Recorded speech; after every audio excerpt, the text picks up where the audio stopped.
5년 전 첫눈 오는 날 하숙집에서의 추억을 써볼까 해요. 대학을 졸업하고 취업하지 않고 고시 준비를 하게 되었어요. 공부에만 집중하기 위해서 자취하는 대신에 학교 앞에서 하숙을 했어요. 학교 졸업하고 합격할 때까지 있었으니까 3년 가까이 하숙을 했네요. 2층 집이었는데 1층엔 방 6개의 하숙생들이 10여 명 있었고 2층은 아주머니와 아들의 살림집이었어요. 하숙집 아주머니는 일찌감치 홀로 된 후 자식 교육 시킨다고 도시로 상경해서 하숙을 치고 계셨어요. 아주머니는 40대 초반의 저와 띠동갑이고 아들은 공고생인데 타 지역에 현장 실습을 나갔어요. 하숙비에는 아침, 점심, 저녁 밥값이 포함되어 있는 건데 대학생들이라 대부분 밥을 잘 안 먹었어요. 아침엔 늦잠 자서 점심은 학교에서 먹고 저녁은 술 마시느라 못 먹는 거죠. 저는 하루 종일 공부만 하다 보니 하루 세 끼를 집에서 다 먹었네요. 그러다 보니 식사 시간에 하숙생 한두 명 있거나 아니면 거의 아줌마와 둘이서 식사를 하게 되었어요. 둘이었지만 식사하면서 이런저런 얘기 나누고 차도 마시고 해서 어색하지는 않았어요. 당시에 저는 아줌마를 옆집 이모 정도로 생각하면서 편하게 생각하며 지냈던 것 같아요. 젊어 보이는 외모에다 꾸미기도 좋아하고 몸도 몇 개 있으셨는지 종종 잘 차려입고 외출을 하셨어요. 저는 말을 많이 하지는 않지만 상대방의 이야기를 잘 들어주고 맞장구도 잘 쳐주는 성격이라 여자 동기들이 저와 얘기하는 것을 좋아했고 꼭 아줌마 같다는 얘기를 하곤 했어요. 하숙집 아줌마와도 식사하면서 많은 얘기를 나눴네요. 평상시에 아줌마도 혼자 계시니까 심심한지 저랑 식사할 때 말이 참 많으셨어요. 그래서 식사 후 믹스커피 마시고 과일을 먹다 보면 2시간 정도는 훌쩍 지나갈 때가 많았어요. 고시생이었는데 그 시간이 아깝지 않았고 왜 그렇게 재미있었는지 모르겠어요. 저도 그렇고 아줌마도 그렇고 하루 종일 혼자 있는 시간이 많으니까 심심했나 봐요. 아무튼 아줌마와 시시콜콜한 얘기를 나누는 게 재미있더라고요. 5년 전에 크리스마스 즈음이었어요. 연말에다가 첫눈이 내리니까 마음이 착잡해지고 조금 우울하더라고요. 연인들이 데이트하고 친구들과 술 마시고 할 텐데 혼자서 방에 틀어박혀 공부하려니 처량하고 심란하더라고요. 저녁 식사를 하러 2층에 올라가니까 당연히 학생은 아무도 없고 아줌마 혼자서 식사 준비를 하고 계셨어요. 연말이라고 특별히 스테이크에 스파게티를 준비하셨더라고요. 아줌마가 배려심이 있으셔서 연말에 혼자서 쓸쓸히 공부하고 있을 저를 위해 준비하신 거였어요.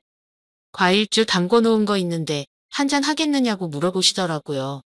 다른 때 같으면 권하지도 않고 마시지도 않았겠지만 그날만큼은 공부도 안 되고 또 하기 싫기도 해서 마시고 싶더라고요. 아줌마도 저와 같은 기분이셨나 봐요. 젊은 나이에 혼자서 험한 세상 헤쳐나가려니 얼마나 외로우셨겠어요. 아줌마랑 둘이서 스테이크랑 파스타를 맛있게 먹고 과일주까지 마시니까 기분이 정말 좋더라고요. 당시에 정말 너무 고맙다는 생각이 들었었어요. 둘이서 한 잔 두 잔 받다 보니 2리터짜리 페트병에 든 과일주를 다 마셨네요. 알딸딸해지고 취기가 올라오더라고요. 아줌마도 취기가 올라왔는지 힘들다며 온돌바닥에 누우셨어요. 그러면서 계속해서 얘기를 이어나가는데 정신이 몽롱해졌는지 아줌마가 여자로 보이더라고요. 아줌마가 글래머 스타일이어서 자꾸만 시선이 봉긋한 그곳에 멈추었어요. 혈기왕성한 나이다 보니 욕망을 억누르기가 참 힘들더라고요. 왠지 아줌마가 뭔지 모를 사인을 보내는 것 같기도 하고 아닌 것도 같은데 제가 들이대고 막 나가는 성격이 아니어서 속으로 한숨만 내쉬고 있었네요. 아줌마가 하는 말은 잘 들리지도 않고 단둘이 있는 집안에서 바로 앞에 여자가 누워있는데 어떻게 하고 싶은 생각만 들더라고요. 그래서 정신이 몽롱하고 몸이 힘들다 하니까 아줌마가 방바닥이 따뜻하니까 누우라 하더라고요. 누우라는 말만으로도 기분이 묘했어요. 암튼 어영부영하면서 아줌마 옆에 가서 누웠어요. 나란히 천장을 보고 누워있는 상황이 됐어요. 어색해서 아무 말도 못하고 잠시 정적이 흘렀어요. 잠시 후에 문제의 대화가 시작되었어요. 오늘 기분이 좋으면서도 쓸쓸하네. 재성이도 그래? 저도 조금 그렇네요. 그래도 재성이랑 맛있는 건 먹고 술도 한잔하니까 좋네. 혼자 있었으면 불 꺼놓고 울고 있을 뻔했어. 같이 있어줘서 고마워. 제가 고마운 거려. 저도 오늘 쓸쓸하더라고요. 맛있는 음식 해주고 같이 술 마셔주셔서 감사해요. 제가 진심으로 고마워하자 아주머니가 저의 어깨를 툭 치며 우리 서로 외로웠나 봐 하면서 웃으셨어요. 이 말에 저의 심장이 쿵쾅대기 시작했어요. 이렇게 좋은 기회가 왔는데 여기서 끝내긴 너무나 아까운 생각이 들어 용기를 내서 아줌마의 얼굴을 쳐다봤어요. 아줌마와 눈이 마주치는 그 짧은 순간 눈빛에서 기쁨과 쓸쓸함 그리고 외로움이 느껴졌어요. 제가 아줌마에게 뭔가를 채워주고 싶은 생각이 들더라고요. 저는 에라 모르겠다는 심정으로 아줌마의 입술을 덮쳤어요. 저의 갑작스런 행동에 놀랐을 텐데 뜻밖의 아줌마도 적극적으로 받아주더라고요. 저의 생각이 맞았던 거예요. 사실은 아줌마도 원했고 다가와주기를 기다렸나 봐요. 우리는 격렬하게 이리저리 뒹굴며 서로를 맛보고 하면서 그동안 쌓였던 욕망을 해소해 나갔어요. 술김이었지만 오랜 시간을 같이 껴안고 쓸쓸할 뻔했던 저녁을 뜨겁게 불태우면서 위에서 아래로, 앞으로 뒤로 우린 사랑하는 연인처럼 서로를 느꼈어요. 아줌마의 외로움은 저의 용기와 젊음으로 모두 불태워졌어요. 저의 혈기왕성한 욕구도 해소되었고요. 사랑을 나눌 때는 아줌마가 아닌 누나라 부르기로 했어요. 그리고 필요할 때 서로의 파트너가 되어주기로도 했고요. 다음 날부터 식사 시간에 제발 아무도 없기를 바랬고 단둘이 식사를 하게 되면 짧은 러브타임을 가졌네요. 그날 이후로 아줌마는 쉽게 할 수 있도록 항상 펄럭이는 롱치마를 입었어요. 가끔 제가 식탁 아래로 장난을 하거나 뒤에서 아찔한 장난을 하더라도 아줌마는 웃으면서 잘 받아주었고요.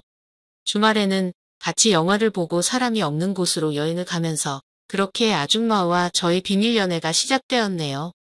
고시 공부를 망칠 것 같았지만 욕구가 해소가 되니까 공부할 때 오히려 잡생각이 안 나서 집중도 더 잘 되었고 다음 해에 저는 합격을 해서 머나먼 타지방으로 떠나게 되었어요. 처음엔 주말마다 아줌마와 만나서 즐거운 시간을 보냈지만 거리가 워낙 멀다 보니 조금씩 소원해졌네요.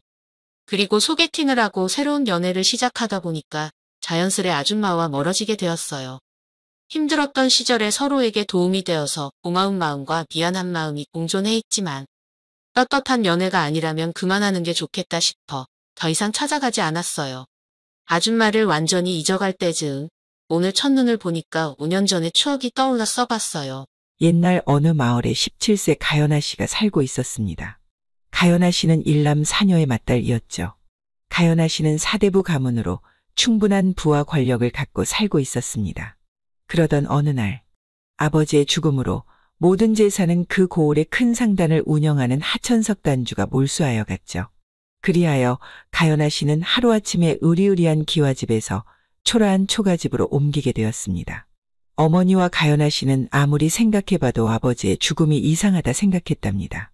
그리하여 어머니는 매일 아버지의 죽음의 의문을 갖고 알아보고 다녔던 거죠.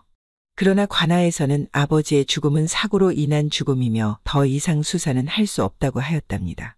처음 관아에서는 아버지의 죽음이 알 수 없는 사고로 돌아가셨다고 했는데 이틀 만에 아버지를 살해한 사람이 자수를 했다며 차명을 시킨다는 것이었습니다.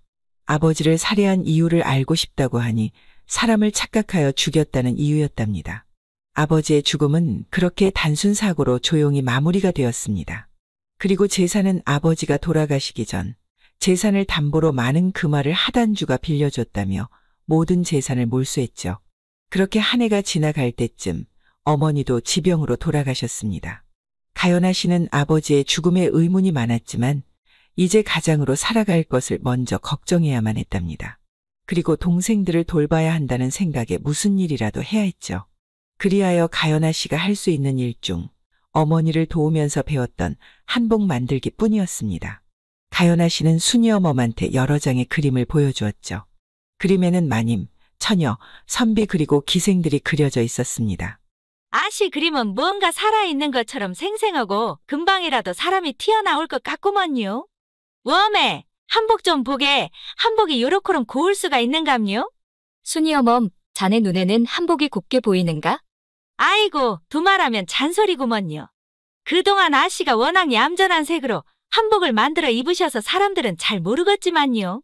그림처럼 고운 색으로다가 만들기만 해봐요. 이 문지방이 달아 없어질 정도로 사람들이 울거구먼요. 그렇게 말해주니 없던 힘도 생기는 것 같구나. 순이어멈 기생집에 먼저 금전화에 한복 잘 만드는 침선장이 있다고 알려주고 오거라. 가연아 씨는 순이 어멈의 입담을 알기에 소문이 나는 것은 시간 문제라고 생각하고 있었답니다. 순이 어멈이 기생집에 들어가니 연선이가 불렀습니다. 순이 어멈이 여길 웬일이야? 연선이구먼. 이것 좀 보더라고. 세상에, 이 그림은 누가 그린 것이야? 어쩜 한복이 이리도 고울까? 어쩌? 한복 이렇게 만들어주면 연선이는 만들어 입을 것이요? 당연하지. 요즘 예쁜 한복이 없어서 찾고 있는 중이었는데 이 집은 어디야? 기다려보더라고. 다른 아이들한테 먼저 보여주고 알려줄 것인께. 순이 어멈, 서운하게 왜 이래? 나 먼저 알려주면 내가 알아서 소문내줄게. 순이 어멈은 연선이만 알려줘도 기생집에 소문나는 것은 반시즌도 걸리지 않을 것을 알고 있었죠. 그리하여 첫 번째 손님으로 기생 연선이를 데리고 가연아 씨한테 갔습니다. 대문 앞에는 금자나라고 목판에 글이 써져 있었답니다. 연선이는 초라한 초가집여서 의심스럽기는 했지만 침선장이 누구인지 궁금하기도 했습니다. 연선이가 방으로 들어가니 소문으로 듣기만 했던 가연아 씨가 우아하고 도도하게 앉아있는 것이 아니겠어요. 연선이는 생각했답니다. 여인인 내가 보아도 이리도 어여쁘신데 사내들이 보면 한눈에 반하겠구나. 그리고 가연아 씨는 지식이 많고 여인으로 배워야 하는 모든 것들이 출중하다고 소문으로 알고 있던 터라 가연아 씨의 솜씨를 의심할 이유가 없었습니다. 어서 오시게 순이어멈한테는 들었겠지? 네, 그런데 아씨께서 이렇게 고된 일을 할 수 있겠습니까? 걱정해 주어 고맙구나. 보다시피 내 사정이 이렇다네. 연선이는 직접 가연아 씨를 보니 다정하고 인자하고 좋을 수가 없었답니다. 선전에 같이 가서 옷감을 고르는 것이 좋겠구나. 선전에는 고운 비단이 많았죠. 가연아 씨가 고른 옷감을 연선이의 몸에 대어 보니 연선이의 얼굴이 돋보였습니다. 그렇게 하여 5일에 걸쳐 연선이의 옷을 만들어 여러 기생들이 보는 앞에서 선을 보이게 되었답니다. 연선이는 가연아 씨가 만들어주신 한복을 입고 다른 기생들한테 선을 보이니 전혀 다른 사람이 서 있는 것 같아 다들 놀랐던 거죠. 무엇보다 귀한 사람으로 보였기 때문이었습니다. 그리하여 구경하던 기생들은 연선이의 새로운 모습에 함성을 보내며 다른 기생들도 한복을 해달라 순이 어멈을 찾았죠. 그리하여 가연아 씨는 동생들과 생활하는데 돈 걱정 없이 살게 되었습니다. 하지만 남동생이 공부에 집중하기에는 사람들이 많이 오가니 그것이 제일 걱정이었죠. 그래서 남동생이 공부할 수 있는 곳을 찾아보기로 했답니다. 어느 날 순이 어멈이 급하게 오더니 말하였습니다. 가연아 씨, 어여 줄자 가지고 함께 가실 때가 있구먼요. 어디를 말이냐? 지금 한단주 아들이 두루마기와 다른 옷들도 만든다고 합니다요. 그런데 운둔 생활을 하다 보니 다른 침선장은 무섭다며 안 간다고 했구먼요. 워낙 요상스러운 소문이 들리기는 하지만 그건 소문일 뿐 확인된 것이 아무것도 없어라. 그래서 제가 우리 아씨가 갈 거라고 못 받고 왔구먼요. 순이어멈, 다른 사람들이 무서워한다면 나도 그럴 거라는 생각은 들지 않았더냐? 웜에 가연아 씨, 지금 우리가 더운 밥, 찬밥 가릴 때인감요? 같은 시간이면 돈 되는 것을 해야지요. 그래 순이어멈 말이 맞다. 그런데 나도 좀 무섭구나. 아씨 내가 있은께 걱정 붙들어 매셔요. 그리하여 두 사람은 한단주 아들이 사는 기와집으로 갔죠. 그 기와집은 가연아 씨와 가족들이 살았던 기와집이기도 했답니다. 가연아 씨는 대문을 여는 순간 가슴이 뭉클하게 아파오면서 눈물이 앞을 가렸습니다. 가연아 씨는 집안 이곳저곳을 보았지만 추억이 없는 곳이 없다 보니 눈물이 샘솟을 것 같았습니다. 그때 웜에 내 정신 보소. 아씨 나 지금 가야 쓰겄는디요. 연선이하고 약속을 했는디 제가 깜빡했어라. 가연아 씨 제가 금방 댕겨 올게요. 그리고는 가연아 씨만 놔두고 횡하니 가버렸답니다. 가연아 씨는 순이 어멈이 야속하기만 했죠. 그렇다고 여기까지 왔는데 나갈 수는 없어 용기를 내어 사람을 불렀습니다. 그런데 아무리 사람을 불러도 나오는 이가 없어 기다리는 동안 옛 추억을 생각하며 가연아 씨가 생활했던 별당으로 갔죠. 별당 마루에 앉아 자신이 새겨놓은 글씨들을 하나하나 찾아보았답니다. 그런데 가연아 씨가 별당으로 들어가는 순간부터 문틈 사이로 몰래 가연아 씨를 지켜보던 사람이 있었습니다. 바로 한단주 아들 한준상 선비였답니다. 한 선비는 가연아 씨가 마루에 앉아 마루에 작게 새겨져 있는 글씨를 보고 있으면 작은 소리로 읊었죠. 햇살이 포근하게 나를 안아줘. 행복하구나. 가연아 씨가 마루 기둥에 새겨져 있는 글씨를 보면 산들산들 시원한 바람은 놀자며 나를 부르니 행복하구나. 그리고 창 옆에 새겨져 있는 글씨를 보고 있으면 아침에 눈을 뜨니 새소리가 나를 반기니 행복하구나. 이렇게 가연아 씨가 남겨놓은 추억들을 한선비의 마음에도 담았던 거죠. 한선비는 일반인하고는 전혀 다른 삶을 살고 있었습니다. 사람을 대면하는 것조차 아니 부모님을 대면하는 것조차 두려워하는 사람이었답니다. 그러다 보니 17살부터 방에서 나오지 않고 부모님조차 자신의 방에 들어오면 숨을 못 쉴 정도로 극심한 정신 이상을 보였던 거죠.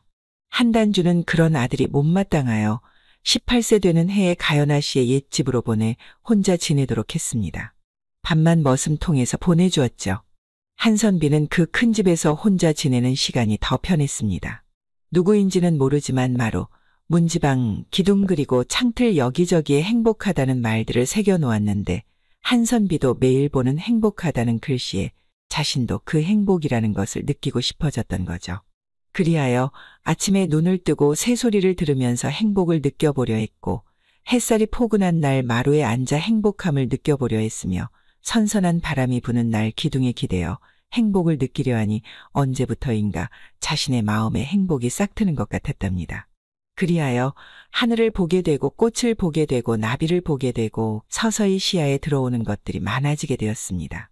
그리고 별당에 들어온 여인을 보며 세상에 사람들이 무서운 사람만 있는 것은 아닐 거라는 생각을 하게 되었답니다. 그렇게 문틈 사이로 여인의 동선을 따라보고 있었는데 여인이 점점 한선비의 시야에서 멀어지는 것이 아니겠어요. 한선비는 문틈을 조금씩 열면서 여인을 시야로 쫓아가다가 그만 중심을 잃고 문이 요란스럽게 열리며 한선비의 몸이 대청마루로 확 튕겨져 나오게 되었던 거죠. 가연낭자는 주인이 방에 있는 줄도 모르고 너무 실례를 한 것 같아 빨리 사죄드리고자 대청마루 쪽으로 이동을 했는데 그것이 선비님이 방으로 들어가는 중인지 방에서 나오는 중인지 모를 어정쩡한 자세를 하고는 가연아 씨를 뚫어져라 보고 있는 것이 아니겠어요.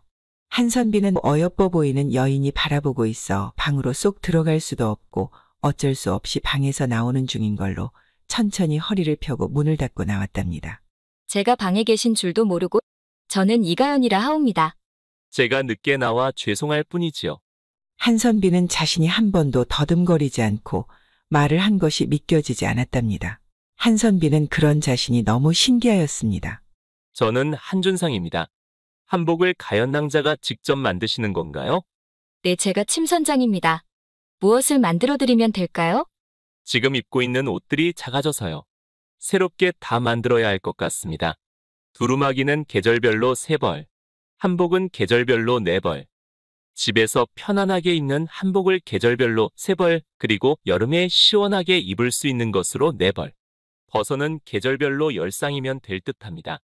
듣고 있던 가연아 씨는 한선비가 알고 주문을 하고 있는 것인지 의심스러웠답니다. 한선비님, 제가 선비님의 옷장을 봐도 되겠습니까? 네. 제 옷장을요? 그럼 방에. 다른 뜻은 없습니다. 필요 이상으로 주문을 하신 것 같아서요. 한선비는 자신의 방에는 그 누구도 들이지 않는데 가연낭자가 자신의 방에 들어간다고 상상을 하니 방이 지저분한지 먼저 걱정이 되었습니다. 가연낭자, 잠시 기다려 주시지요. 한선비는 방에 들어가 창문과 문을 활짝 열고 환기를 시켰습니다. 그리고 방 안을 살피고 난 후 가연아 씨가 들어올 수 있게 했죠. 가연아 씨는 사내와 단둘이 한 방에 있는 것이 무척 어색했지만 돈을 벌어야 하니 이 정도는 어쩔 수 없다고 생각을 했답니다. 한선비의 방에 들어오니 모과향이 향긋하게 바람에 실려 가연아 씨의 심장에 콕하고 들어왔습니다. 방 안을 보니 서책이 많았죠. 한선비님은 서책 보시는 것을 좋아하시나 봅니다. 제가 매일 할 수 있는 일이 책 보는 것 말고는 없다 보니. 가연아 씨는 막둥이의 스승을 찾은 것 같아 초롱초롱한 눈으로 한선비를 쳐다보며 말하였답니다. 그럼 과거 시험 준비도 하시나요? 사서오경은 공부했으나 따로 과거 시험은 준비하지는 않고 있습니다. 사실 9살 남동생이 있습니다. 공부를 가르쳐야 하는데 매일 누이들하고 놀다 보니 여인들이 하는 놀이만 하고 공부할 생각은 하지 않으니 걱정이 되어서요. 그랬군요. 제가 좀 낯을 가립니다. 제가 볼 때 전혀 낯가리는 분 같아 보이지 않습니다. 그래서 저도 이상합니다.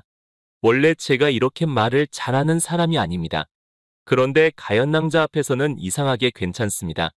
만약 남동생과 같이 오셔서 제가 낯을 가리지 않는다면 가르쳐 보겠습니다. 정말요? 제가 한시름 놓았습니다. 한복은 잘 만들어드리겠습니다. 한선비는 환하게 웃는 가연아 씨의 얼굴을 보니 하늘에서 내려온 선녀로 보였으며 한선비의 심장에 따뜻한 빛이 내려와 포근하게 안아주는 것 같았답니다. 한선비의 정신은 혼미해지면서 입꼬리는 실룩실룩 올라가고 있었죠. 가연아 씨는 한선비의 옷장에서 한복을 꺼내 보았는데 옷감은 최상급으로 좋은 원단이었지만 한선비하고 어울리는 옷은 없었습니다. 그리고 옷들이 수선도 못할 정도로 작아져 있었답니다. 한선비의 옷들을 보니 외출도 못할 정도로 마음의 병이 있는 것 같아 안쓰럽게 느껴졌죠. 옷은 다시 만들어야 할 것 같습니다. 오늘은 치수만 재고 가겠습니다. 한선비는 가연아 씨 앞에 섰답니다. 가연아 씨는 순간 앞이 답답했죠. 한선비의 얼굴은 보이지 않고 가슴만 보여 생각했던 것보다 큰 키에 가연아 씨는 당황했습니다. 우선 한선비 뒤로 가서 어깨 넓이와 팔 길이 그리고 다리 길이를 재었답니다. 그리고 앞으로 와서는 가슴 치수를 재어야 하는데 가슴품도 생각보다 넓었던 거죠. 선비님 팔을 벌려주시지요. 그리고는 한선비의 품에 닿지 않도록 조심하며 자신의 팔을 최대한 늘려 줄자를 뒤로 보냈지만 반대 손에 잡히지 않으니 대략 난감했답니다. 그렇게 가연아 씨가 안간힘을 쓰며 치수를 재고 있을 때 한선비는 가연아 씨의 향긋한 향기에 심장은 요동을 치고 얼굴은 홍당무가 되어 있었습니다. 가연아 씨가 빨리 치수를 재기만을 기다리며 숨을 참고 아래를 내려다보니 가연아 씨는 한선비의 몸에 닿지 않으려고 조심하며 힘겹게 있는 것이 아니겠어요. 한선비는 더 이상 숨을 참을 수가 없기도 했고 낑낑거리는 가연낭자가 안 돼 보이기도 해서 깔끔한 해결책을 생각했답니다. 그리하여 한선비는 자신이 가연아 씨 품으로 들어가 안겼던 거죠. 가연아 씨는 자신의 얼굴이 한선비의 가슴에 닿았고 손에 끈이 잡혔지만 움직일 수가 없었습니다. 가연아 씨의 심장이 콩당콩당, 온몸은 뜨거워졌고 세상 처음 느껴보는 감정이었답니다. 한선비는 더 이상 참을 수가 없어 숨을 큰 소리로 토해내고 말았답니다. 그때 가연아 씨의 귀에 요란스럽게 뛰는 한선비의 심장 소리가 들렸던 거죠. 한선비 얼굴은 가관이었답니다. 땀은 비처럼 내리고 얼굴은 불덩어리가 되어 있었답니다. 한선비는 개미 목소리로 말하였습니다. 가연낭자, 이제 치수를 재시지요. 가연아 씨는 그제야 정신을 차리고 후다닥 치수를 재었답니다. 그리고는 둘은 멀찌감치 떨어져 아무 일 없었던 것처럼 행동하려 해도 서로의 요란한 심장 소리를 들켰기에 부끄러워 얼굴이 발그스레졌죠. 가연아 씨는 내일 막둥이하고 같이 오겠다 인사를 하고는 한선비 댁에서 빠르게 나왔답니다. 그렇게 둘은 몽글몽글한 가슴앓이를 하며 뜬 눈으로 잠을 못 이루다가 새벽이 되어 겨우 잠이 들었습니다. 다음 날 가연아 씨는 막둥이 성우와 한선비 댁에 가며 몇 가지 주의사항을 알리며 걸었죠. 성우야, 스승님한테 장난을 치면 될까? 누님 아니 됩니다. 큰 소리 내지 않기, 스승님 만지지 않기, 뛰지 않기, 누님 귀에 딱지가 않겠습니다. 역시 내 막둥이구나. 그런데 누이가 왜 이리 긴장이 되는 것이냐? 한 선배님한테 잘 못하신 일이 있으신가요? 응, 내가? 아니, 없느니라. 가연아 씨는 어제 일을 생각하며 얼굴이 뜨거워 손 부채질을 하며 한선비를 어떻게 봐야 할지 걱정이 되었답니다. 한선비 댁에 도착하니 막둥이가 말하였습니다. 누이 여기는 저희가 살았던 집이 아닙니까? 맞다. 가연아 씨는 자신도 부모님이 돌아가신 것이 이렇게 마음이 아픈데 어린 성우의 마음은 어떨지 상상만 해도 가슴이 찢어지는 고통이 느껴졌답니다. 부모님이 보고 싶지는 않느냐? 성우는 목이 맨 목소리로 말하였죠. 보고 싶습니다. 성우야, 눈물이 나오면 울거라.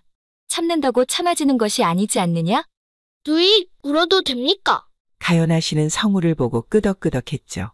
그제야 성우는 큰 누이를 안고 부모님이 보고 싶다며 그동안 참았던 눈물까지 목 놓아 울었답니다. 그렇게 성우의 울음소리는 담을 넘어 한선비 귀에도 들렸던 거죠. 한선비는 가연아 씨 목소리가 들려 반가운 마음에 자신도 모르게 마당까지 나와 가연아 씨와 성우의 대화를 듣게 되었습니다. 한선비는 어린아이가 너무 일찍 부모님과 이별한 것에 마음이 아팠죠. 내가 성우와 잘 지내봐야 되겠구나. 가연아 씨와 성우는 별당 마당에 있는 한선비를 발견하고 인사를 하였습니다. 그렇게 성우의 만남도 자연스럽게 친해졌고 매일 서로 스승님, 제자님 부르면서 무엇이 재미있는지 웃기도 하고 티격태격 말씨름도 했답니다. 가연아 씨는 한선비의 옷은 어머님이 쓰던 안방에서 만들었습니다. 어린 성우도 걱정이 되었고 한선비도 걱정이 되었기 때문이었답니다. 하지만 걱정할 것이 없었던 거죠. 한선비는 성우와 놀아준다며 자연스럽게 별당에서 나와 앞마당까지 오게 되었습니다. 성우는 매일 누이들하고 놀다가 남자인 스승님과 뛰어노니 더 재미가 있었고 한선비는 뛰어다니는 성우가 걱정이 되어 쫓아다니다 보니 자신도 모르게 온 집을 다닐 수 있게 되었답니다. 그렇게 며칠이 지나 가연아 씨는 한선비가 당장 외출할 수 있는 한복을 다 만들었습니다. 한선비는 한복과 두루마기까지 입고는 어색해하며 가연아 씨를 바라보고는 말하였습니다. 가연낭자 이상하지 않습니까? 한선비님 제가 본 선비님 중에서 최고로 멋있으십니다. 자신을 최고라고 말해주는 사람이 처음이었고 그런 가연아 씨의 웃는 얼굴이 어여뻐 주변에 아무것도 보이지 않았답니다. 넋놓고 자신만 바라보고 있는 한선비의 눈빛을 보니 가연아 씨의 심장이 또 빠르게 뛰기 시작하였죠. 한선비도 그런 가연아 씨를 자신의 품에 안고 싶을 정도로 온몸은 바짝바짝 긴장하고 있었습니다. 아마 성우가 없었다면 둘은 이미 일을 치룰 기세였으니까요. 한선비님 이렇게 차려입었으니 저와 외출해보면 어떻겠습니까? 뭐요? 지금이요? 쇳불도 당김에 빼랬다고 지금이 적기라 생각됩니다. 그리고는 가연아 씨가 고마움의 표시로 준비한 비단신을 꺼내 놓았답니다. 이 비단신은 한선비님을 안전한 곳으로 인도할 것이고 이 두루마기는 한선비님의 몸을 지켜줄 것입니다. 이 갓은 선비님의 생각을 강하게 만들어줄 것입니다. 이렇게 완벽하게 준비가 되었는데 무엇이 걱정이십니까? 그렇게 한 발 두 발 가연아 씨를 믿고 나가니 긴장은 되었지만 나름 괜찮았답니다. 성우는 집에 데려다주고 가연아 씨는 사람이 드문 길로 한선비와 나란히 걷기 시작했습니다. 한선비는 가연아 씨와 나란히 걷는 이 순간이 천국 같았죠. 그런데 그때 뒤에서 여러 마리의 말발굽 소리가 들리니 한선비는 긴장을 하며 고개를 돌려 부채 틈 사이로 사람들을 보았는데 한선비의 아버지와 아버지의 오른팔 칠섭이었던 거죠. 순간 한선비는 길바닥에 주저앉아 가슴을 쥐어잡고는 고통스러운 표정을 지었답니다. 점점 얼굴이 붉어지며 숨 쉬는 것조차 힘들어했습니다. 그리하여 가연아 씨는 선비님의 갓을 풀고 두루마기를 벗겨 얼굴을 가려주었죠. 그리고는 천천히 등을 쓸어내리며 노래를 불러주었답니다. 잠시 후 한선비는 조금씩 안정을 찾은 듯하여 곧바로 집으로 갔습니다. 그 이후 한선비는 대문 밖으로 나갈 생각은 하지 않아 가연아 씨는 다른 방법을 생각했죠. 우선 순이어멈은 들락달락하다 친해졌고 둘째 서연, 셋째 소연, 넷째 하연까지 한선비님 댁으로 오게 하였답니다. 그리고 비단장수도 오게 하여 한선비 몸에 비단을 대어보며 고르게 했죠. 비단신 만드는 사람, 갓 만드는 사람 할 것 없이 모두 오게 하였답니다. 이렇게 한선비 댁에 많은 사람들이 오가며 한선비는 세상에 나쁜 사람만 있는 것이 아니라는 것을 몸소 느끼게 되었습니다. 하지만 이 소문은 한단주 귀에까지 들어가게 되었죠. 한단주는 아들 옆에서 가연처자가 도와주고 있다고 하니 버럭 화를 내며 말하였습니다. 칠섭아, 가연처자한테 가서 더 이상 아들 집에 가지 말라고 하거라. 늦은 저녁에 칠섭이가 가연아 씨 집에 찾아가 말을 하였습니다. 한준상 도련님 댁에 얼씬도 하지 마시오. 그것이 무슨 말씀인가요?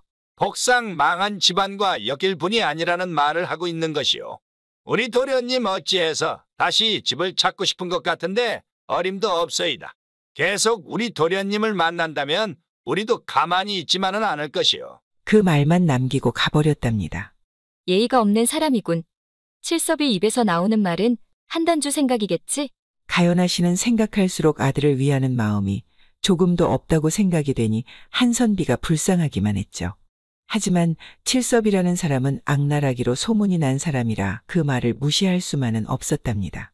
그리하여 다음날 한선비 댁에 가서 안방에 있는 물건들을 챙기고 마지막으로 별당에 들어가 뒷마당 쪽 마지막 기둥을 만지며 소리 없이 울었답니다. 그 기둥에는 누구도 찾아보기 힘든 곳에 글씨를 새겨놓았던 거죠. 아버지 그립습니다. 이제 저는 어떻게 해야 하나요? 아버지의 마지막 모습은 이 기둥에 손을 올리고 괴로워하시는 뒷모습이었습니다. 그날은 칠흑같이 어두운 밤이었습니다.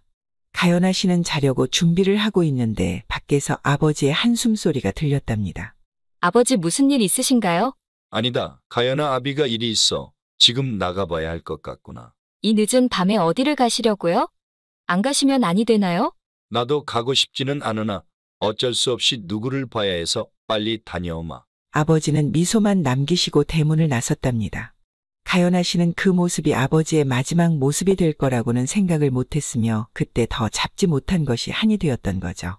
그때 한선비는 가연아 씨가 울고 있는 뒷모습을 바라보며 가연아 씨의 슬픔이 한선비의 심장에 고스란히 전달이 되었답니다. 한선비는 마루에 앉아 조용히 가연아 씨를 기다려 주었죠. 가연아 씨는 시간을 너무 지체한 것 같아 한선비를 부르려고 보니 한복과 두루마기까지 입고 마루에 앉아 있는 것이 아니겠어요. 한선비님 어찌 옷을 다 입으시고 계신 겁니까? 오늘은 가연낭자와 함께 가보고 싶은 곳이 있다오. 같이 가줄 수 있겠어? 가연아 씨는 곰곰이 생각하고는 말하였습니다. 네, 그러지요. 저도 한선비님한테 드릴 말씀이 있습니다. 그럼 그곳에 가서 이야기합시다. 한선비는 제법 지나가는 사람들이 있어도 여유를 부리며 걸었답니다. 한선비님 이제 사람이 무섭지 않습니까? 아니요. 무섭습니다. 그러나 언제까지 옛 기억 속에 갇혀 살 수는 없는 것 같아 용기를 내고 있는 중입니다. 그리고 옆에 이렇게 든든한 치료제가 있는데 무엇이 걱정이겠습니까? 가연아 씨는 마음은 무거웠지만 한선비님이 잘 이겨내는 모습을 보고는 다행이라는 생각이 들었습니다. 한선비와 함께 도착한 곳은 언덕 사이의 광활한 갈대가 무성한 호수였답니다. 가연아 씨는 집에서 가까운 곳에 이렇게 아름다운 풍경이 있다는 것이 신기하기만 했죠. 이곳입니다. 제가 사람을 무서워하기 시작한 곳이지요. 이렇게 아름다운 곳에서 무슨 일이 있었기에? 제 나이 17살 때는 아버지는 사내가 글만 읽으면 안 된다면서 세상 돌아가는 것도 알아야 한다며 저를 이곳에 데리고 왔죠. 이곳에 도착했을 때는 한 사람은 피를 토하고 쓰러져 있었습니다. 한선비는 몸을 바들바들 떨고 있었고 목소리는 숨이 막혀오는 듯 숨을 몰아쉬며 힘겹게 얘기하고 있었습니다. 가연아 씨는 그런 한선비 손을 잡아주며 힘들면 그만 얘기해도 된다고 했지만 한선비는 식은땀을 흘리며 계속 말을 이어갔습니다. 그리고 다른 한 사람을 추궁하고 있었지요. 저는 아버지한테 무섭다며 집에 가겠다고 말을 하니 내 손목을 꽉 잡고는 놔주지 않았습니다. 내 아들이라면 이 정도 가지고 무서워하면 아니 된다면서요. 한선비는 괴로워하며 울기 시작했습니다. 가연아 씨는 한선비를 보았는데 그날의 힘들어하는 어린 한준상이 보여 가연아 씨의 포근한 품에 안아 주었답니다. 한선비는 가연아 씨의 따뜻한 품을 의지하며 그 날을 회상했답니다. 점잖은 대감님이 노하여 말을 하였죠. 대체 무엇하는 짓이요? 그만 멈추지 못하겠어? 한단주는 무서운 얼굴을 하고는 더 큰 소리로 말하였답니다. 내 말을 따르지 않으면 당신도 살아 돌아갈 수 없을 것이요. 더 이상 상대하지 못할 자구려 오늘 본 것과 들은 것은 없었던 일로 하겠소. 그 대감님이 뒤돌아가려는데 칠섭이가 칼을 뽑아 찔렀습니다. 어린 한준상은 그 모습을 보고는 그 자리에 쓰러졌지만 소리는 다 듣고 있었던 거죠. 칠섭이가 말하였습니다. 죽었습니다. 어떻게 할까요? 한단주가 귀찮다는 듯이 말하였습니다. 적당한 사람 사서 관아에 신고시키고 돈만 주면 죽어도 좋다는 사람 찾아 이틀 뒤 자백시켜라. 여기까지가 우리 아버지와 칠섭이의 실체입니다. 가연아 씨는 한선비를 생각하면 옆에 있어주고 싶지만 한선비의 말을 듣고 나니 칠섭이가 허튼 소리로 자신을 협박한 것은 아니라는 것이 확실해졌죠. 그리하여 한선비한테 말하였습니다. 한선비님, 어제 칠섭이란 사람이 저한테 왔어요. 뭐라고요? 칠섭이가 가연낭자한테 무엇이라 하던가요? 한선비와 더 이상 만나지 말라고요. 계속 만난다면 보고만 있지는 않을 것이라 했습니다. 가연낭자 그 자는 위험한 사람입니다. 우리 여기서 헤어집시다. 한선비님 괜찮으시겠어요? 가연낭자 저를 걱정할 때가 아닙니다. 어서 집으로 돌아가시지요. 그렇게 말하고는 한선비는 야속하리만큼 뒤돌아보지도 않고 가버렸답니다. 가연아 씨는 한선비의 마음을 알기에 한선비의 발자취를 따라 언덕을 내려와 집으로 갔죠. 한선비는 별당에 도착하여 마지막 가연아 씨가 머무른 기둥에 가보니 기둥 맨 아래에 글씨가 새겨져 있었습니다. 너무 작아 몸을 숙여보았죠. 아버지 그립습니다. 이제 저는 어떻게 해야 하나요? 한선비는 좀 전에 떠나보낸 가연아 씨가 보고 싶어 미칠 것만 같았습니다. 그때 기둥 옆 마루 아래에 무언가가 보였답니다. 한선비는 흙을 파보았죠. 그곳에는 서찰이 있었습니다. 가연아 아비다. 이 글을 내 딸이 평생 보지 않았으면 좋겠다는 마음과 힘들게 살 너희들을 생각하면 꼭 찾았으면 하는 마음이 교차하는구나. 가연이가 이 글을 읽고 있다면 아비는 이 세상 사람이 아닐 것이다. 분명 죽인 자는 칠섭이라는 사람이고 나를 죽이라고 명한 사람은 한단주일 것이다. 오늘 그 자들을 만나기로 했단다. 그 자들은 국고로 들어갈 황금상자를 함께 나누자고 하더구나.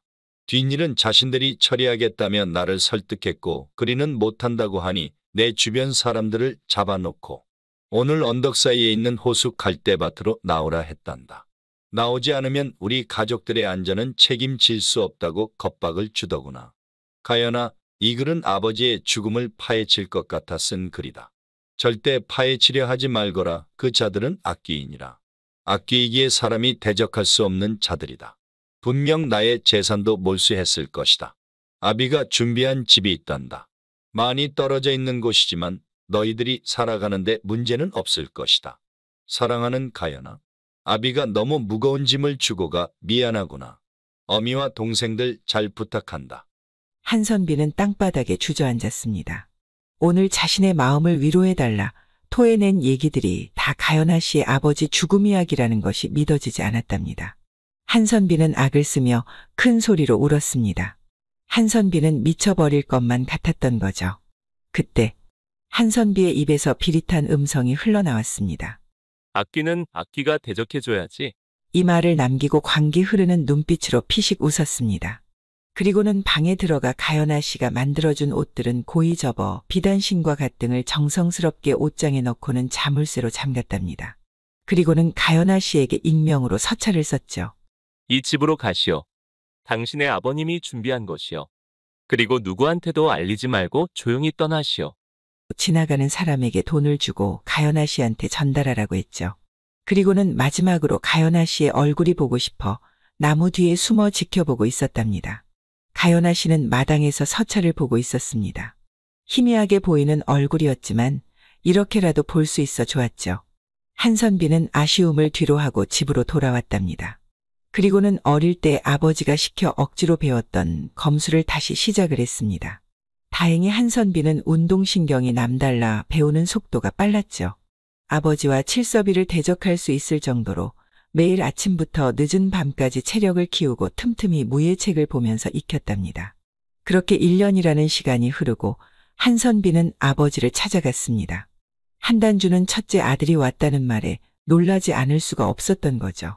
한단주는 자신을 똑바로 쳐다보는 아들을 보니 무섭다고 징징거렸던 예전 모습은 어디에도 찾아볼 수가 없었답니다. 한단주는 아들의 눈빛에 살기가 보여 섬뜩했지만 자신의 아들이라면 강해야 한다는 생각에 반갑게 맞아주었습니다. 이제 나의 아들 같구나. 처음부터 이러면 얼마나 좋았겠느냐. 제가 이렇게 변해서 좋으십니까? 당연하지 않느냐. 아버지 이제 저도 상단 일을 배웠으면 합니다. 언제든지 좋으니 오거라. 그럼 내일부터 오겠습니다. 한선비는 신을 신으면서 살짝 휘청했죠. 한선비는 아직도 아버지를 두려워하는 이런 자신이 지긋지긋했습니다. 다음 날 한선비는 누구보다도 일찍 상단에 나와 곳곳에 무엇이 있는지 위치 파악을 했답니다. 한선비는 아버지한테 신임을 얻을 때까지 자신의 발톱을 숨겼습니다. 그리하여 반년의 시간이 지나고 장사의 방법을 터득하니 한선비가 진행하는 장사들이 이문을 많이 내어 상단은 더욱 더 번창하게 되었던 거죠. 한단주는 아들을 누구보다도 신임을 했으며 상단의 밑바닥까지 보여줘도 될 거라 판단이 되었습니다. 하루는 문서를 꺼내며 거래처와 조정의 대신들에게 무엇을 바쳤는지 그리고 제일 중요한 치부채까지 모든 문서들이었답니다. 드디어 아버지와 칠섭의 실체를 보게 되는 날이 되었던 거죠. 문서에는 칠섭이를 통해 부적절한 일들을 행한 것이 대부분이었습니다. 이렇게 상단을 유지하고 있었다고 생각하니 아버지의 존재가 더 작게 느껴졌답니다. 한선비는 칠섭이의 존재가 얼마나 위험한 존재인지를 아버지한테 느끼게 해주는 것이 첫 번째 일이었습니다. 그래야 더 이상의 악행이 멈출 테니까요. 그리하여 칠섭이가 실수로 이를 크게 키웠던 것들을 찾아내어 잘못하면 더 큰 사고로 이어질 수 있었다는 것을 조금씩 키워 칠섭이의 존재를 상단에서 없어도 되는 존재로 만들어갔습니다. 어느 날부터인가 한단주는 칠섭이가 발톱의 가시처럼 느껴지기 시작했답니다. 칠섭이가 하는 일마다 마음에 들지 않게 되자 한단주는 칠섭이를 배제하고 척척 일 잘하는 아들하고만 얘기하는 것이 아니겠어요. 칠섭이는 한단주한테 서서히 배신감이 들기 시작했답니다. 그러던 어느 날 칠섭이는 생각을 했답니다. 두 놈 중에 한 명은 죽여야 내가 속이 시원할 것 같은데 한단주를 죽일까? 아들을 죽일까? 한단주를 죽이면 속은 시원하겠지만 그동안 상단일을 하며 몰래 빼돌려 본 돈이 솔찬한데 그것을 버릴 수는 없지. 아들을 죽여야 되겠군. 칠섭이는 아들을 어디에서 죽일 건지를 생각했답니다. 마침 이틀 후에 한선비가 인삼 계약을 하기 위해 길을 나서야 했던 거죠. 헌데 산 한 개를 넘어야 하는데 그 산에는 악나라기로 유명한 산적들이 있었습니다. 그리하여 한단주한테 말을 하였답니다. 단주님, 이틀 후에 악나라기로 유명한 산적들이 사는 산을 넘어 인삼 계약하려 도련님이 가야 합니다. 너무 위험하니 제가 같이 따라가면 어떨까요? 아들아, 내 생각은 어떠하냐? 저는 좋습니다. 무술도 잘하시니 걱정 없이 다녀올 수 있을 것 같습니다. 그러면 둘이 잘 다녀오너라. 그리하여 떠나는 날이 되었답니다. 칠섭이는 스치기만 해도 옷감이 잘릴 수 있는 칼을 준비했죠. 한선비도 긴 칼을 준비했습니다. 도련님 칼은 저만 있어도 충분히 지켜드릴 수 있습니다요. 알고 있다. 이거 차고 있으니 위압감 있고 멋있어 보이지 않느냐? 도련님은 멋으로 칼을 차신 겁니까요? 자네 조용히 하게나. 내가 칼도 못 쓴다고 소문낼 일 있는가? 그리고는 한선비는 웃으면서 칠섭이의 얼굴을 살폈죠. 칠섭이 입은 웃고 있었지만 눈은 살기가 서려 있었답니다. 그렇게 둘은 산을 올라가는데 서로 여유를 부리며 걸어갔지만 긴장감은 산속으로 들어갈수록 깊어갔습니다. 산 중턱에 도착하니 칠섭이가 칼을 빼는 소리가 들렸답니다. 그리고는 칼을 한선비를 향해 내려치려는 순간 한선비는 더 빠르게 돌면서 칼을 뽑고는 칠섭이의 오른 손목을 내려쳤죠. 순간 퍽 소리와 함께 칠섭이의 칼잡이 인생도 끝이 났답니다. 나를 죽일 생각이었군. 다리병신이 되고 싶지 않다면 이 고을에서 떠나거라. 아버지한테는 산적을 만나 싸우다가 죽었다고 알릴 테니. 한선비는 상단 돌아가는 일이 아버지가 손을 댈 수 없도록 모든 방식을 한선비 방식으로 바꾸었답니다. 한단주는 이해조차 못하게 만들어놨으니 자신의 입지는 상단에서 줄어들고 아들의 입지가 커져갔죠. 어차피 아들한테 물려줄 상단이기는 했지만 이렇게 뒷방 늙은이 취급받는 것 같아 기분은 좋지 않았습니다. 허나 아들이 똑소리 나게 운영을 하니 한단주는 더 할 말이 없었답니다. 그러던 어느 날 관아에서 포졸들이 한단주 집으로 몰려온 것이 아니겠습니까? 죄명은 사기죄, 방조죄이었습니다. 한선비는 익명으로 관아의 아버지의 사기죄와 방조죄 등을 뒷받침하는 문서들을 꼼꼼하게 챙겨보냈답니다. 그 문서 안에는 칠섭이를 통해 가연아 씨의 아버지를 살해한 증거들도 함께 있었죠. 한단주가 유배지로 떠나는 날 한선비는 아버지 가시는 길에 나와 고개를 숙여 인사를 했습니다. 한단주는 아들 볼 면목이 없었답니다. 자신의 죄를 알면서도 계속하다 보니 조금 남아있던 죄의식조차 없이 악마로 살았다는 것을 유배를 떠나는 날 깨닫게 되었던 거죠. 상단을 바로 잡기 시작했답니다. 국고로 들어가야 하는 황금 상자도 국고에 반납을 했으며 가연아 씨의 재산도 다시 돌려줬죠. 그리고 상단으로 인해 억울하게 재산을 뺏긴 사람들도 찾아내어 돌려주었습니다. 그렇게 정리를 하고 나니 상단은 겨우겨우 운영이 되었지만 한선비는 조금이나마 아버지의 죄가 탕감된 듯하여 다행이라 생각했답니다. 한선비는 마지막으로 가연아 씨의 아버지 죽음을 알리기 위해 가연아 씨를 찾아갔죠. 가연아 시댁 담 너머로 들려오는 5명의 웃음소리는 한선비의 마음의 안개로 내려앉아 마음을 무겁게 만들었습니다. 가연낭자가 보고 싶구나. 사실대로 말하고 나면 가연낭자를 못 볼 생각이 드니 힘이 드는구나. 한선비는 급히 발을 돌려가려 하니 누군가 한선비의 손을 잡아주는 것이 아니겠습니까? 한선비는 깜짝 놀라 뒤를 보니 가연아 씨가 붙잡고 있었죠. 두 사람은 한참 동안 서로를 바라보며 서 있었는데 서로의 눈빛은 애처롭게 떨리고 있었답니다. 가연아 씨는 둘만의 대화가 필요할 것 같았죠. 그리하여 가연아 씨가 손을 잡고 대문으로 들어가려는데 한선비가 마당을 기웃거리는 것이 아니겠어요. 선비님 동생들은 지금 별당에서 같이 자려고 들어갔습니다. 평소에 혼자 잘 다니셔서 다 고쳐진 줄 알았는데 아직도 사람 만나는 것이 힘이 드시는 겁니까? 가연아 씨는 걱정하는 눈빛으로 한선비의 안색을 살피고 있었습니다. 가연낭자, 제가 혼자 다니는 것을 어찌 알고 계셨습니까? 한선비님이 저를 보러 오지 않으시니 제가 못 참고 시간 날 때 이곳에 왔지요. 상단에서 일하시는 모습이 너무 보기 좋았습니다. 가연아 씨의 말을 듣고는 가슴이 찢어지듯이 아팠습니다. 사실을 말하면 지금 자신을 바라보는 사랑스러운 가연아 씨의 표정은 영영 볼 수 없다는 것을 알기에 마지막으로 눈에 한가득 담고자 쳐다보았답니다. 한선비님 제 얼굴에 무엇이 묻었습니까? 어여쁨이 많이 묻어 있습니다. 가연아 씨는 부끄러워하며 먼저 안방으로 들어갔습니다. 한선비는 무거운 발걸음을 힘겹게 옮기며 안방으로 들어갔죠. 그 모습을 지켜보는 사람이 있었으니 순이 어멈이었습니다.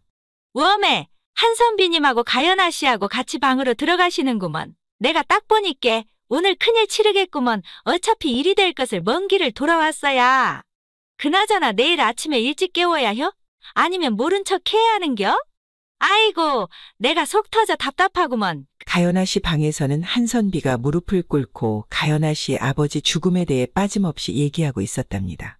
그리고 칠섭이는 영영 칼을 잡을 수 없게 된 것과 아버지는 유배를 보냈다는 이야기까지요.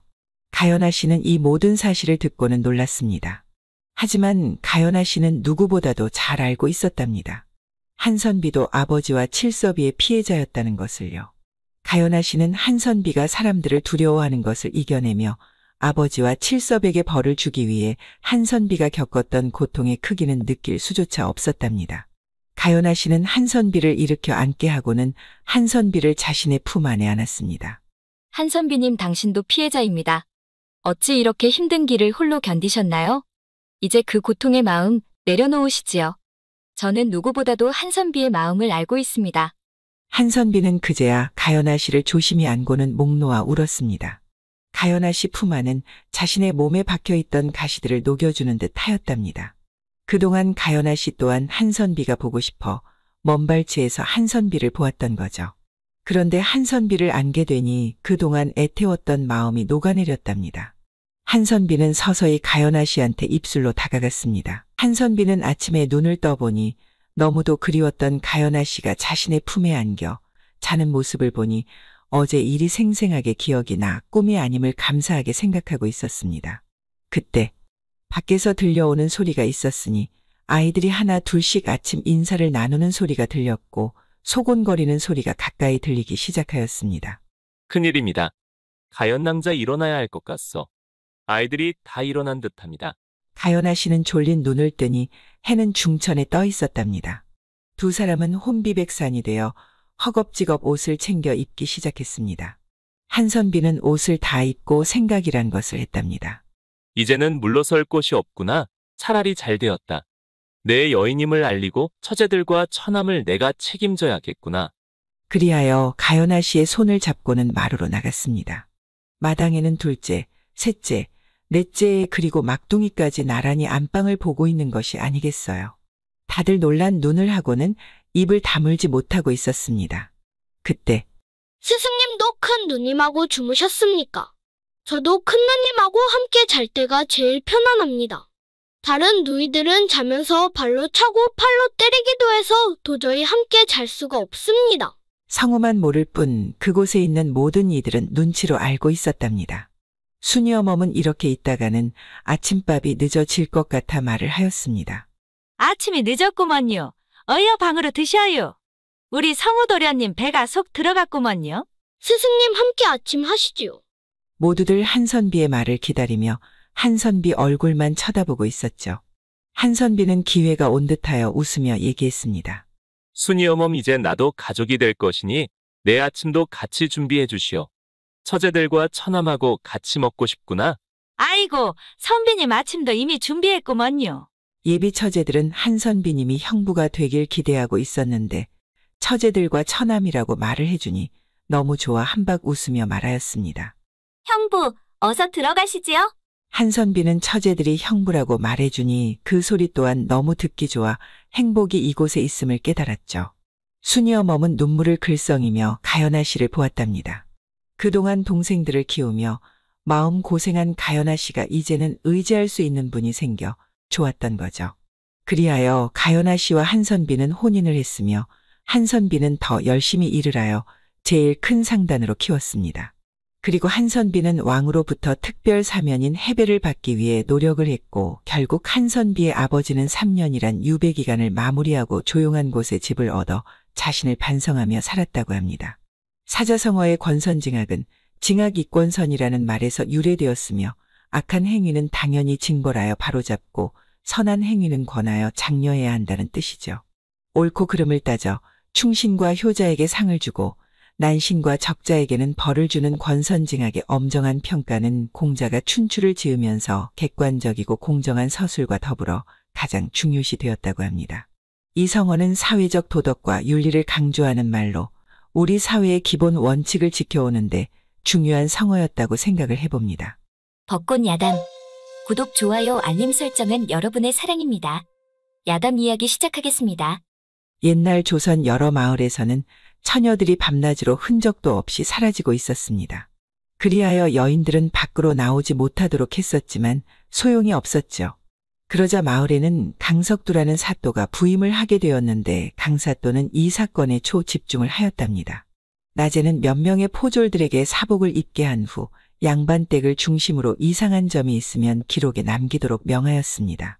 밤에는 기록된 양반댁을 검은 옷과 복면을 쓰고 담 넘어 확인을 하며 다녔던 거죠. 그때 새벽을 알리는 닭의 울음소리에 강사또는 과부를 뒤로 한 채 방을 나왔습니다. 강사또는 하루 종일 과부가 생각이 나 정무에 집중을 못하고 있었는데 밖에서 소란한 소리가 들렸습니다. 밖에 무슨 일이냐? 딸이 없어졌다고 아비가 왔습니다요. 강사또는 처녀의 아비와 함께 집으로 향했답니다. 방은 깔끔하게 정리되어 있어 어딜 봐도 단서될 만한 것이 보이지 않았죠. 그때 강사또는 뒷문 창호지에 작은 구멍을 발견했답니다. 저 구멍은 무엇이요? 처음 보는 구멍입니다요. 구멍은 누가 일부러 뚫어 놓은 것처럼 보였답니다. 강사또는 포졸들에게 명하였죠. 여인들이 없어진 집을 찾아 창호지에 작은 구멍이 있는지 찾아보거라. 얼마나 시간이 지났을까? 포졸들은 모든 집에 작은 구멍이 있었다고 알렸죠. 강사또는 독술사를 불러오라 명하였습니다. 독술사는 사라진 처녀방에 들어가 냄새를 맡았습니다. 사또, 앵석으로 여인을 유인한 것으로 보입니다. 어찌 그렇게 생각하시오? 이 방에 특유의 향이 나는데 이 향은 양귀비꽃 열매 향입니다. 틀림없이 앵속이라는 말이요. 네, 맞습니다. 앵석으로 만든 증기를 마시게 한 후 환각 상태로 데리고 간 것 같습니다. 강사또는 양귀비꽃을 기르는 곳을 모두 찾아라 명하였죠. 헌데 아무리 찾아도 찾을 길이 없었답니다. 강사또는 저녁이 되어 밤을 함께한 과부가 생각이 났습니다. 그리하여 양반 옷으로 갈아입고 과부한테 향했죠. 지나가는 나그네인데 하룻밤 재워줄 수 있겠습니까? 과부는 방에서 나오며 강사또를 보았습니다. 강사또는 과부의 얼굴을 보는 순간 입을 다물 수가 없었답니다. 과부의 얼굴은 복사꽃처럼 아름다웠으며 자태는 난처럼 고고했으니까요. 과부도 자신을 넋놓고 보는 선비를 보았는데 잘생긴 용모에 호감이 갔답니다. 사랑채를 치워놓으라 하겠습니다. 여종이 올 것이니 잠시만 기다려주시지요. 강사또는 안방에 술상이 있는 것을 보고는 살짝 미소를 지었습니다. 술을 마시고 계셨구려. 술친구가 빠지면 되겠습니까? 제가 술친구가 되어드리지요. 강사또는 자신의 뻔뻔한 행동에 당황스럽기는 했으나 여인과 함께 할 수만 있다면 어떤 짓도 할 수 있을 것 같았죠. 그리하여 두 사람은 마주 앉아 술을 마시게 되었습니다. 과부의 피부는 백옥처럼 희고 눈은 사슴 눈망울처럼 촉촉했답니다. 술친구가 되었는데 통성명을 하는 것도 좋을 것 같습니다. 저는 이조판서 최명주님의 막내 최혜서입니다. 아니 인조반정에 참여하여 공신이 되셨던 그 분을 말씀하시는 겁니까? 제 아버님을 아시나요? 소문으로 알고 있었습니다. 강사또는 예서의 눈에 눈물이 글썽이는 것을 보았답니다. 선비님은요? 강사또는 사실대로 말하고는 싶었지만 지금은 자신의 정체를 모르는 것이 좋을 것 같아 평범하게 소개했습니다. 저는 평범한 양반입니다. 과거 급제를 하여 장가를 가려고 했으나 혼인도 못하고 벌써 중년이 되었지요. 저는 강석두입니다. 그렇게 둘은 술친구가 되어 주거니 받거니 하다 보니 예서는 취기가 올라오는지 눈을 감고 있었죠. 그 모습도 어찌나 애처로워 보이던지 강사또는 자신도 모르게 예서를 안으며 탱글한 입술을 머금었답니다. 예서는 갑작스러운 입맞춤에 강사또를 밀치며 보았는데 강사또의 눈빛은 은혜하는 여인을 바라보는 눈빛이었던 거죠. 얼마나 시간이 지났을까? 강사또는 동이 트기 시작할 무렵 뒷간에 가려고 앞마당으로 나왔습니다. 그런데 모든 문을 열어봐도 뒷간이 보이지 않았죠. 그리고 뒷마당으로 가려 하니 뒷마당으로 가는 길은 막혀 있었답니다. 강사또의 직감은 이상한 생각이 들기 시작하였습니다. 다시 대청마루로 올라가 마지막 방문을 열었는데 텅 빈 방이었답니다. 첫발을 디디니 삐극 하는 소리가 울려 들렸습니다. 천천히 바닥을 들어보니 지하로 내려가는 계단이 보였던 거죠. 계단을 내려가며 생각을 했답니다. 이곳이 내가 찾는 곳이 아니었으면 좋겠구나. 간절한 마음으로 내려가 작은 문을 열어보니 이게 웬일이랍니까? 그곳에는 양귀비꽃이 만발하여 도도하게 피어있는 것이 아니겠습니까? 양귀비꽃 주변으로는 나무들이 우거져 있었고 그 위로 능소화가 양귀비꽃의 도도함을 숨겨주고 있는 듯 했답니다. 그때 뒤에서 들려오는 소리가 있었으니 선비님 부디 이곳을 못 본 척 해주세요. 강사또는 예서와 미래를 꿈꾸며 오늘 청혼을 하려 했는데 세상 모든 것이 무너져 내리는 것 같았답니다. 저들이 안다면 강 선비님도 죽일 겁니다. 부디 모른 척 해주세요. 강사또는 예서가 말하는 저들이라는 말에 한 가닥의 희망을 걸어보며 물어보았습니다. 저들이라면 누구를 말하는 것이오? 강사또는 떨고 있는 예서를 안아주었답니다. 제 서방님을 죽이고 제 부모님을 볼모로 잡아 저를 겁박하는 사람입니다. 이곳이 발각될 시 제 부모님도 죽일 겁니다. 예서는 떨면서 하염없이 눈물을 흘렸답니다. 강사또는 작은 여인이 무거운 짐을 마음에 담고 살고 있었다고 생각하니 견딜 수가 없었던 거죠. 저는 이 사실을 모르는 걸로 하겠습니다. 다만 이것을 어떻게 전달하는지 방법만 알려주시겠소? 대문 왼쪽 담 위에 올려놓으면 가져갑니다. 언제 오는지 그 외의 것은 전혀 모릅니다. 모레 해시에 올려놓을 거예요. 알겠습니다. 그리고는 강사또는 예서를 품에 안으며 놀란 가슴을 다독여 주었답니다. 예서 집에서 나와 생각을 하며 걸었습니다. 어떤 자들인지 확인되지 않은 이상 지금은 누구도 믿을 수가 없겠구나. 관아에 있는 사람조차. 예서가 말한 그날 해시가 되어 강사또는 미리 예서의 지붕 위에 자리를 잡고 숨어 있었습니다. 예서가 보자기에 싼 물건을 담 위에 올려놓는 것이 보였답니다. 예서야, 이 사건을 해결하고 다시 만나자구나. 얼마나 시간이 지났을까? 문 열리는 소리가 들리고 발걸음 소리가 들리고 강사또는 누구인지 확인하는 순간 경악하지 않을 수가 없었습니다. 생각지도 못한 사람이 보자기를 가지고 대문을 나서는데 바로 여종이었던 거죠. 강사또는 여종의 뒤를 따라갔답니다. 여종이 도착한 곳은 마을에서 떨어진 예월당인 기생집이었습니다. 예월당에 잠입을 하여 누구한테 전달하는지를 보았는데 강사또가 예상했던 사람이었던 거죠. 전 이사또였답니다. 이 앵속 사건은 부패된 무리들의 더러운 공작이었던 거죠. 그렇다면 조정 관리들 중에도 있을 거라 생각이 들자 소름이 돋았습니다. 강사또는 승정원을 통해 왕한테 직접 전달해야 한다는 말과 함께 왕만 알 수 있는 암호로 서찰을 보냈죠. 강사또는 왕 옆에서 직접 호위하는 내금위장이었답니다. 여러 마을에서 여인들이 사라지고 있지만 시간이 지나도 해결되지 않아 왕도 답답하여 내금위장을 보냈던 거였죠. 그리하여 왕은 그날이 되어 밤에 잠행을 나섰습니다. 강석두 내금위장은 왕한테 절을 하고 왕의 호위 무사도 물리고 독대를 했답니다. 앵속이었습니다. 그리고 예월당이 그 무리들의 소굴이었습니다. 전 이사또가 앵속을 직접 받는 것을 볼 때 배우는 높은 사람이 있을 확률이 높습니다. 그렇다면 조정 관리도 있다는 얘기 아닌가? 네, 맞습니다. 그리하여 강사또는 밤마다 예월당에 드나드는 사람들을 직접 확인하였습니다. 그 중에는 조정 대신들도 있었답니다. 강사또는 왕한테 서찰을 보내기 전 확인할 것이 있었죠. 밤이 되어 복면을 쓰고 예서의 여종을 기절시켜 아무도 모르는 곳에 가뒀습니다. 강사또는 차가운 물 한 바가지를 여종한테 뿌렸답니다. 너는 누구냐? 예서부인 여종인 걸 알고 있다. 그리고 내가 한 짓도 다 알고 있으니 거짓말할 생각은 버려야 할 것이다.